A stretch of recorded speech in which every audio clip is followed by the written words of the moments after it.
first question is, how many people here, maybe by a show of hands, actually work with youth, work with children? Yeah, I see a lot of shaking. How many people here have children? So, okay, so everyone who's had their hands up in the past 5 seconds knows, probably has their own wealth of stories about children seeing and experiencing race. And all of my work has really centered, before, during, and since Border Crossers, on this belief that people aren't colorblind, and that children are not colorblind. And it's our obligation to have open conversations about this social construct that we know as race, that slices and dices us from our earliest age, that pushes up against who we can and can't be, and the lived realities that I think that we're afraid to talk about with children.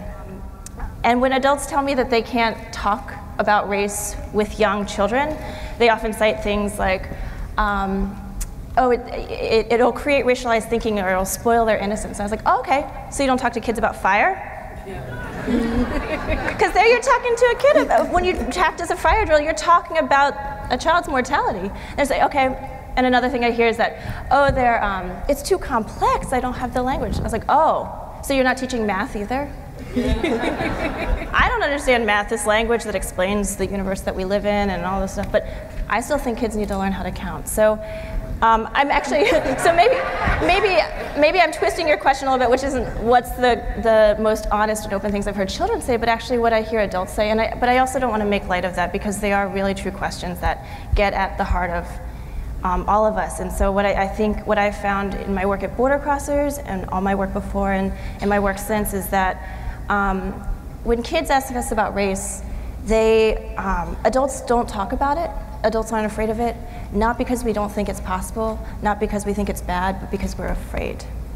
I think that we need to be really careful not to equate the number or a percentage of folks with the power that group holds. And so I think it's important that, there might be this magical day when the number shifts, but the power, and I think that actually in anticipation for that day when the number shifts, that means that white supremacy is going to be even more codified in our institutions, in our structure, in these subtle ways, and that's really what we need to shift. We need to, in a certain sense, it's not a numbers game, because fewer white people doesn't mean less white supremacy. And so I think that, and that's good news and bad news. That means we don't have to wait till 2040 to do the work.